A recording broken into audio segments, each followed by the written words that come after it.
Hello, and welcome back to my Venus in Transit series.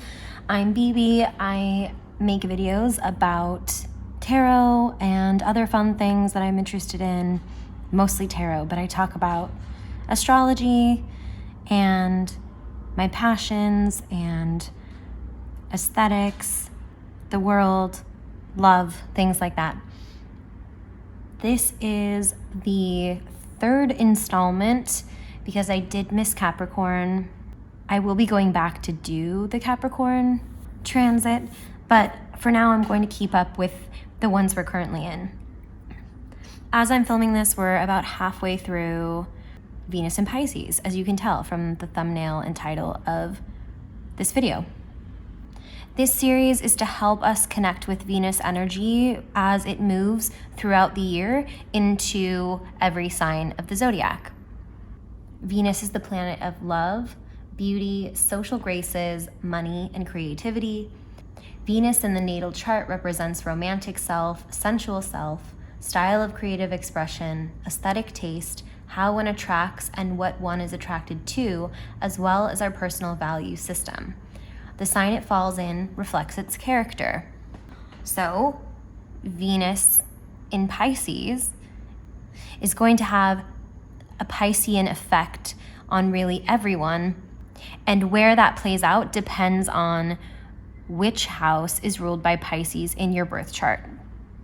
So I've talked about this in other videos, and I'm gonna go ahead and link my last video on this because I feel like it was the most thorough and kind of concise, so you can see where this energy applies to you in your life the most. The period that this is happening is between March 11th and April 5th. And I'm going to go ahead and talk about the energy of Pisces in Venus so you can get a better understanding of what this means. This write-up specifically came from Refinery 29. I'm going to link all my resources in the description box below, so you're welcome to reference anything. Venus in Pisces can make people more inclined towards dreaming and experiencing the magic of love. This transit is associated with a deep spiritual kind of love that goes beyond boundaries of time and space. It's a time when we're more attuned to our emotions and are able to connect with others on a deeper level, even without words. We may find ourselves lost in the fog of our emotions, and we may fall under the influence of a hypnotic love spell.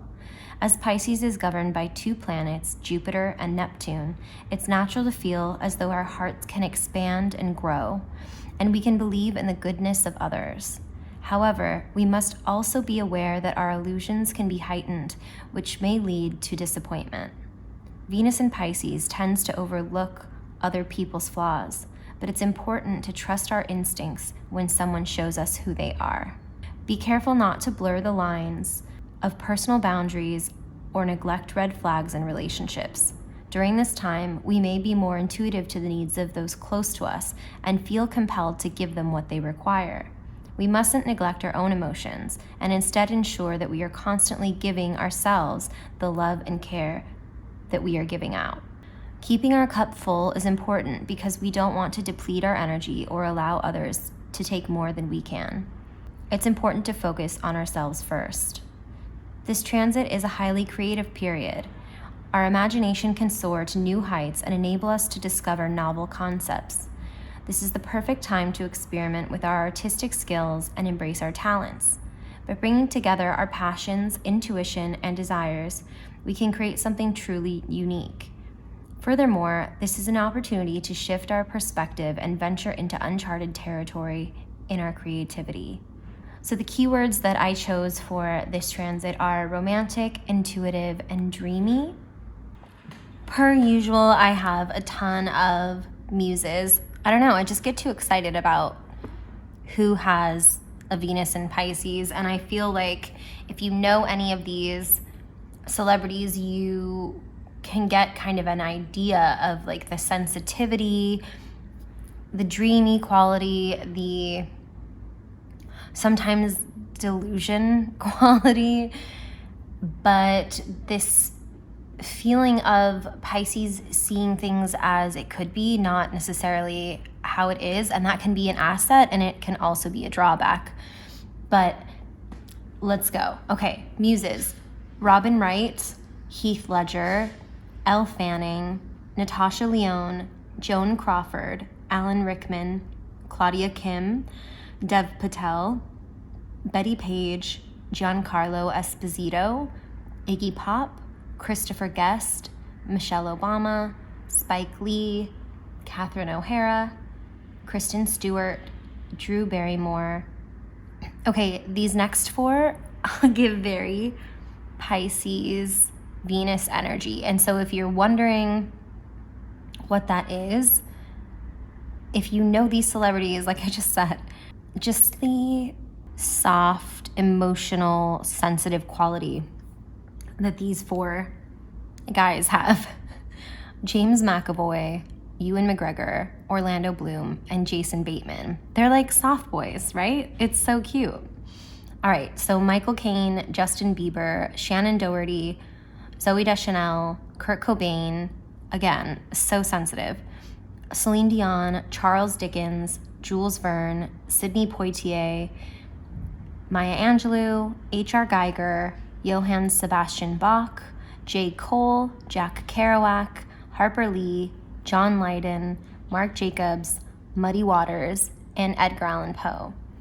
I do also want to mention that Pisces energy can be pretty volatile. I would say the most volatile of the water signs.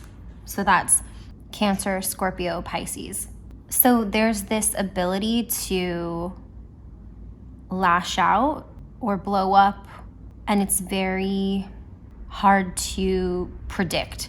It can feel to maybe the people around them or the person it's directed at, like that it's coming out of nowhere, because Pisces lives in their own world a lot of the time and probably waits until they're intensely emotional about something to let it out. A few tarot cards to represent Venus and Pisces. We have the Empress for Venus, the Moon for Pisces, and I chose the Nine of Cups because I felt like that was a very Venus and Pisces energy as well.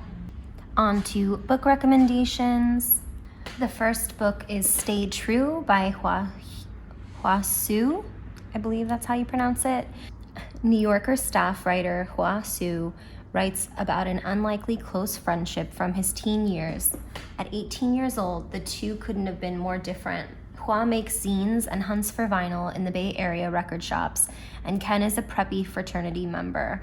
But what the two have in common is a shared Asian American identity and the sense that American culture doesn't have a place for them. Not 3 years after the boys meet and form their bond, Ken is killed in a carjacking, and Hua begins writing as a way of holding on to his dear friend's memories. Second is called Pieces by Helen Oyemi. Lovers Otto and Xavier Shin are packed up and shipped off on a sleeper train by an aunt who wishes to celebrate their commitment to each other and get them out of her house. They quickly discern that the lucky day is not a normal train. Their experience is curated with touches like their favorite breakfast foods, and they seem to be the only ones on board. When they receive a surprising message, they begin unraveling the mystery. Third is Bittersweet by Susan Cain. The experience of sorrow, of longing, grief, and intensity is undervalued in a society that prioritizes happiness, sometimes to the exclusion of feeling anything else. Just as she revolutionized the way we see introversion, Cain shows how acknowledging heartache can help us move through pain. The next is a classic. Many of you may have read this, many of you may have seen the film, that it is Practical Magic by Alice Hoffman. For more than 200 years, the Owens women have been blamed for everything that has gone wrong in their Massachusetts town. Jillian and Sally have endured that fate as well. As children, the sisters were forever outsiders, taunted, talked about, pointed at. Their elderly aunts almost seemed to encourage the whispers of witchery with their musty house and their exotic concoctions and their crowd of black cats. But all Jillian and Sally wanted was to escape. One will do so by marrying, the other by running away, but the bonds they share will bring them back, almost as if by magic. And lastly, the Lathe of Heaven. During a time racked by war and environmental catastrophe, George Orr discovers his dreams alter reality. George is compelled to receive treatment from Dr. William Haber, an ambitious sleep psychiatrist who quickly grasps the immense power George holds. After becoming adept at manipulating George's dreams to reshape the world, Haber seeks the same power for himself.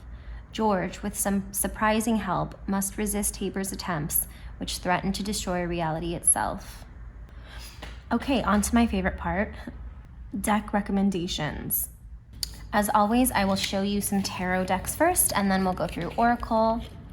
A disclaimer, if you don't have these decks, I hope they can serve as inspiration for things that feel relatable or similar in your own collection. By no means do you need to buy these decks. They're just, from what I have, the things that ring true to me. So the first deck is the Sea Witch Tarot. This is definitely leaning into the oceanic vibes, the watery vibes of Pisces. It seems to also have a romantic and fanciful element about it. And I think that is, sorry, it's a pip deck. I think that's why I think of it. It has this romanticism. You know, you're gonna hear this word a lot, a dreaminess. Pisces tends to create their worlds in their head. And it's not necessarily a bad thing. That means that they can create things that other people may not have dreamt up, and if you can dream it half the time, you can make it happen. It's a really beautiful deck. I don't always see Pisces as like vintage necessarily, but I don't know, there was just something about this deck that really did it for me. So that's the Sea Witch Tarot. I'm gonna pull my camera down a little so you can see more of the decks as I go on. If I'm feeling low energy today, I've just been going through a lot personally, and physically I haven't been feeling wonderful, so I think that's just coming across. I had some anxiety this morning and I took some medication, and that kind of mellows me out. I'm feeling a little bit loopy, to be honest. I might refilm this, who knows? I was really surprised by my selections for this transit as far as decks go. They turned out to be much more eclectic than I expected. The second deck is the Queen Alice. I love the concept of Alice as a Pisces because she has such a vivid imagination, and when she finds that things are a certain way in Wonderland, she wants to change them for the better, and she's kind of the eternal optimist. I feel like Pisces can be that way because they don't let the restraints of other people's realities limit what they find potential in. I also find this deck very expressive in its line drawings, in the colors, in the expressions on the faces. And I feel like that reflects Pisces really well. And it has, again, another romantic quality to it with all the roses and hearts, and it's a lovey deck, you know. I think this is perfect for Venus and Pisces. Let me know what you think. That is Dame Darcy's Queen Alice Tarot. The next deck I chose is the Lover's Path Tarot. This one really embodies the part of Venus and Pisces that yearns for an epic, legendary, beyond worlds and beings type of love. So what better than to have a deck filled with iconic lovers legends of lovers, and then even things like the tragedy, right? The parts of love that break your heart don't always work out, go up in flames, you know, and not in a good way. I think about Romeo and Juliet and kind of the love at first sight and the rushing into it, and it being such a cautionary tale of the toxicity of being wrapped up in love beyond all else, and the mistakes you can make by rushing and holding on to love like it's the only thing there is. And we all know what happened to them. So not only is this a beautiful deck, I know that it seems pretty earthy, but I think the softness of the illustrations and the context of, I love how we end on Venus, the context of these epic lovers whose love transcends. So this is the Lover's Path Tarot. The next deck I chose is the Heartscape Tarot. This deck screams sensitivity to me, kind of a fictional dream world, like living in a novel or a movie. It has this unyielding softness to it. Another idealistic, like utopian almost universe, a romanticized universe. And it feels very Piscean and also connected to Venus. There's lots of introspection and being in your feelings and being in your dreams. Almost all of these cards look like something in someone's dream. Super gorgeous. There's also sometimes like a melancholy to it, which, you know, Pisces feels its whole range of emotions, right? And I like that. I like that element. I like that it feels well-rounded, and even though Pisces is an eternal optimist, it does have moments of darkness, and that's shown here too. I mean, who doesn't? But like I said, the pendulum swings hard, and so the negative feelings or the sadness, you know, sadness isn't always negative, but it's just as intense as the love experienced by Pisces. So this is the Heartscape Tarot. I have one more tarot for you. It is the New Wave Tarot. This was a surprise to me, but as you could tell from my muses section, that there are a lot of artists and musicians with a Pisces Venus. And I just wanted to show a different side of, or even with Pisces placements, really, it's not just Pisces Venus, but I wanted to show a different side of Pisces, like aesthetically. And I feel like the new wave movement fits very well with this placement.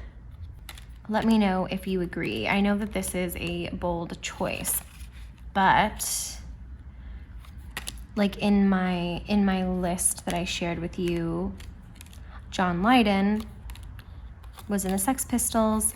Obviously, Sex Pistols were a punk band, not a new wave band, but new wave came after punk rock, and it was also very rebellious and counterculture. And I think that there is a lot of sensitivity and rebellion as far as how the world was and how, you know, new wavers, and there are some punks in here too, but you know, counterculture artists and people of that scene, how they wanted to change the world and how they were driven by their feelings and their perspective and the rejection of what mainstream society was doing. So I think that fits really well. I think that musicality and intuition really come into this, and it has its place. I think it has its place in Venus and Pisces. If you can hear a lot of things outside my window, I really apologize. I just moved. I don't have really anything that's like noise canceling. I live on a busy street, and it's kind of a bummer because there's always traffic, but I'm trying to film at times of the day where there's not a ton. But this is the New Wave Tarot. On to oracles. This is the softest shade oracle created by Rose Bay Tarot. I don't think I could have done this video without this deck, and I almost missed it. But it's the purple. It's the beautiful subjects in all of these. It's the light and the dark. These messages are definitely mixed.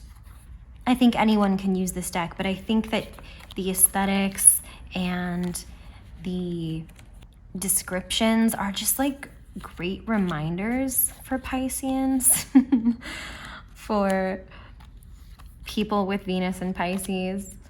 I just feel it. It just has this softness to it. And Pisces, I'm gonna go back to it. I'm sorry, but like it's like the word of the video. It's like dreamy. They live in their head. They live in the clouds. They live in dreams, and they tend to be psychic, and they tend to have these really intense intuitive powers. And I have a Pisces friend, and I just feel like she would be obsessed with this. Obsessed. It's gorgeous. I love it. I'm not gonna show you all these because there's like a million, but this is the softest shade oracle. I need to be pulling one of these a day, but this is so perfect for this time. So if you have anything that's in this realm, I highly recommend that you use it during this time.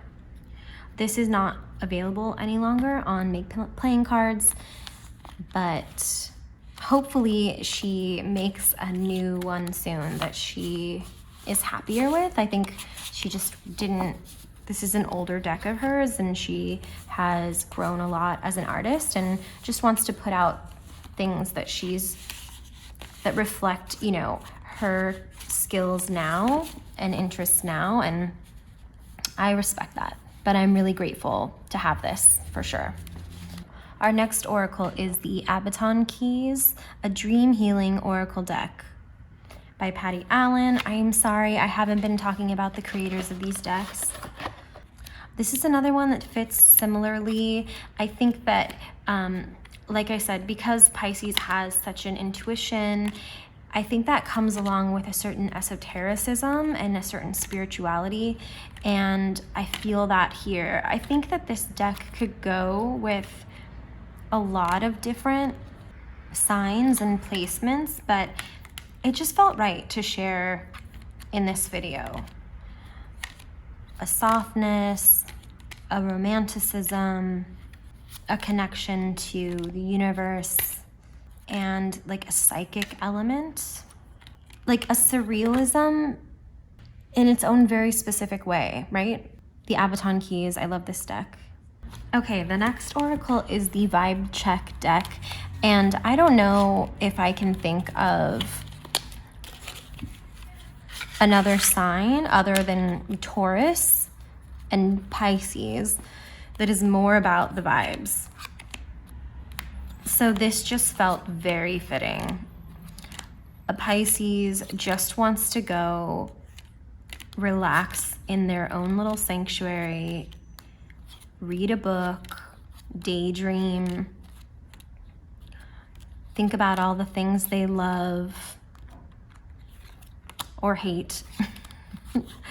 And I really feel like to meditate on one of these cards and then just, you know, play some music and vibe out is just a Venus and Pisces situation. So that is the vibe check deck. Perfect for Pisces, perfect for Venus and Pisces.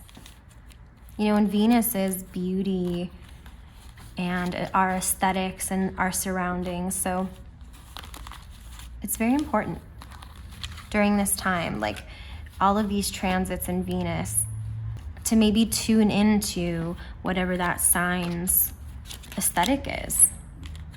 It could be kind of fun, like going on a world tour, but you're just surrounding yourself with colors and sounds and smells and experiences of all the different signs throughout the year, because Venus is the planet of our senses.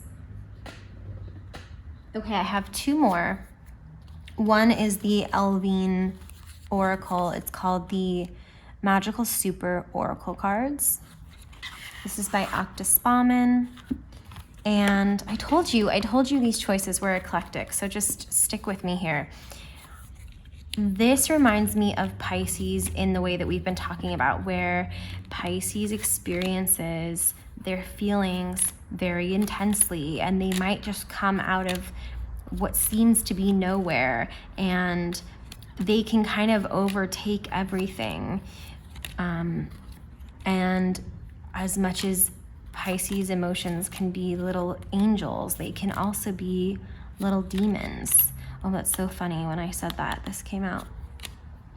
So this makes sense to me. These blunt, like in your face images and descriptions. I don't know. I think like maybe this could work for Aries, but I don't see it as Aries as much, because it's kind of telling you like advice. And Aries really isn't big on advice. I don't know. I think it's very Pisces. Let me know. This is another one I want you to tell me if you agree. I totally think that this fits Pisces, and I love it. So this is the Magical Super Oracle cards by Octaspaman in collaboration with Elvine. And the last deck I have is the Zodiac deck by Amber Carr. Yeah, just called the Zodiac. This is a deck that shows, you know, all the houses and all of the planets, but the art itself really feels dreamy and romantic and Piscean to me. I feel like the emotions are on the forefront. There's, again, I said this about another deck, but like a surrealism. I would very much like to know what sign Amber Carr is. That would be interesting. And the Pisces card in this deck is one of my absolute favorites. It's this one. Is that not gorgeous? I love the bubbles. So beautiful. So good. Okay, so this is the Zodiac Oracle by Amber Carr art. And those are my Pisces and Venus decks for you. Next, we have a beautiful spread that I found on Saint Soleil's Instagram. You can find it on their account, st.soleil_. It is 4 cards. The first is Venus's Embrace. Unveil the essence of love and beauty as it intertwines with the dreamy waters of Pisces. Feel the soft caress of cosmic love enveloping your soul, inviting you to surrender to the tender embrace of the universe. The second card is Soulful Connections. Delve into the depths of your heart's desires. This card unveils the connections that stir your soul, guiding you to embrace the beauty of profound emotional bonds and soulful unions. The third card is Creative Reverie. Explore your creative depths. Allow your imagination to soar, weaving dreams into reality. This card illuminates the pathways of artistic expression and spiritual inspiration, guiding you to channel divine creativity with grace and fluidity. And the fourth card is Harmony Restored. As Venus graces Pisces with her presence, seek harmony within and without. This card reveals the gentle currents of peace and serenity washing over your being, restoring balance and tranquility to your heart and soul. I really, really love this, and I'm excited to try it out. And I'd love to hear how it went for you if you do that reading.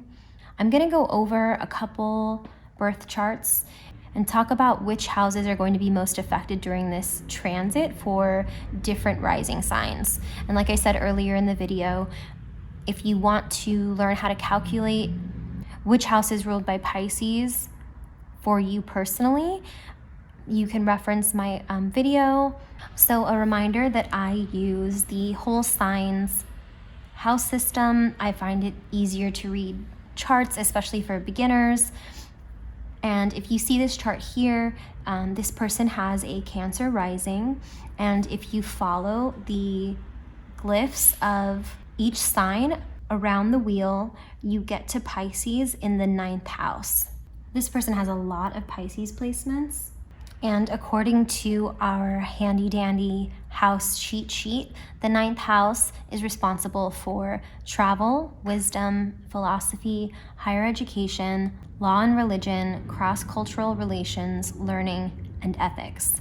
So this transit will be shining a light on the 9th house for this person and infusing kind of rose-colored glasses for this person. They might need to strengthen some boundaries in this area of their life. They might need to lean into their dreams and manifest a little bit more. They might be experiencing a lot of creativity in this area and feeling a lot of benevolent feelings towards these areas or these certain topics. This next person has a Libra rising.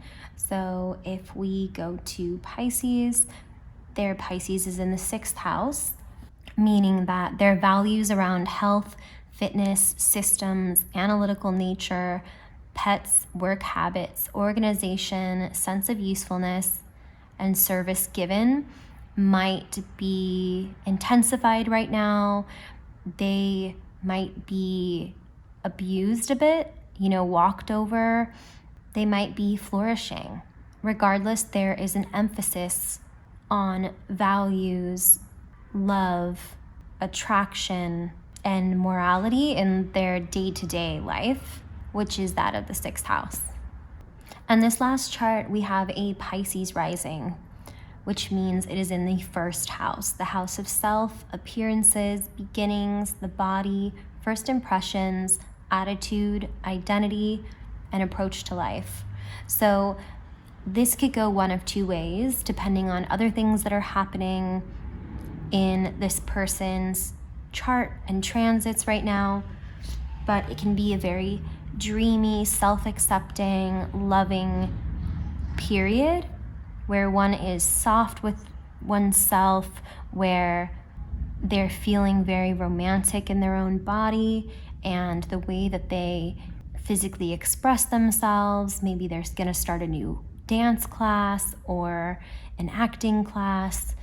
Maybe their views on life feel much more idealistic and hopeful right now. And then the other way that this could be affected is being a little bit delusional with oneself, maybe having some body dysmorphia, maybe feeling very disillusioned by things in life, about themselves, about how they come off in the world. They could be feeling stepped on. They could be feeling like they don't take care of themselves well enough. It might be a call to do better to oneself, So those are my examples. I want to thank you for being here on this journey with me. I think the next video I'm going to make is kind of an update on the journal that I've been working on. I did want to leave you with something fun. Apart from my Venus journal, I've been doing kind of a monthly or not monthly, but through the zodiac signs. So I think I made this in a video. I set this up in a video, but this was Capricorn from the 22nd of December to the 19th of January. And we just finished Pisces. There were a few I haven't filled out. I don't know if you can see. Oh, here we go. But I'm really liking my little, should I move everything? I feel like I'm getting better at the whole sticker situation or layout situation. Please don't mind my messy writing. But I really liked this one, and I'm about to create the Aries one. I know I'm a few days late, but yeah, I just thought I would share it because, you know, when you do a spread and you like it, I'm definitely not a professional, but that was really fun. I'm really happy that I'm doing this series, and I feel, even if I'm kind of posting these a little bit late, I feel a sense of responsibility to continue, and I like that because I don't always finish things. I rarely ever finish things that I have ideas about starting. So this is something that even if I am late or I miss one or life is really difficult, when I follow through, there is such a payoff, and it's so exciting. It's kind of emotional. I just want to say I love you guys a lot, and I don't feel super connected to this community right now, and it's not anyone's fault but my own.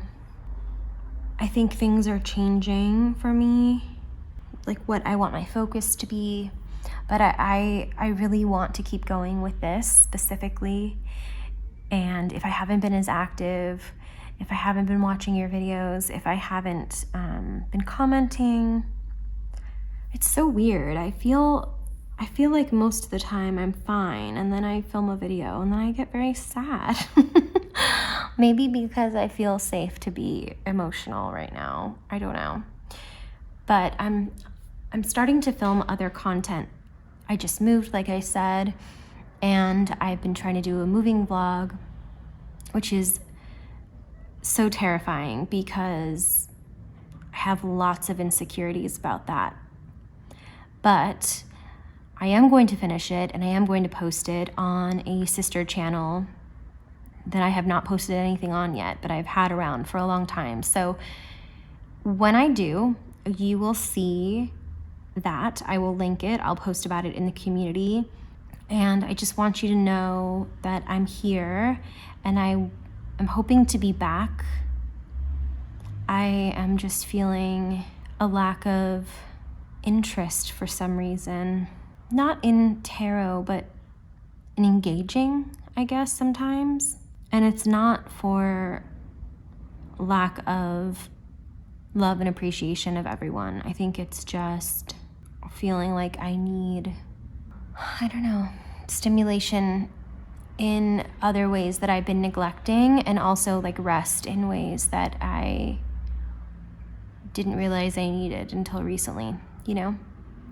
But I hope you're enjoying your Venus and Pisces season right now, and I can't wait to hear from all of you. I want to thank you for being here. Thanks for being my friend. Thanks for being curious. My mom's calling, I gotta go.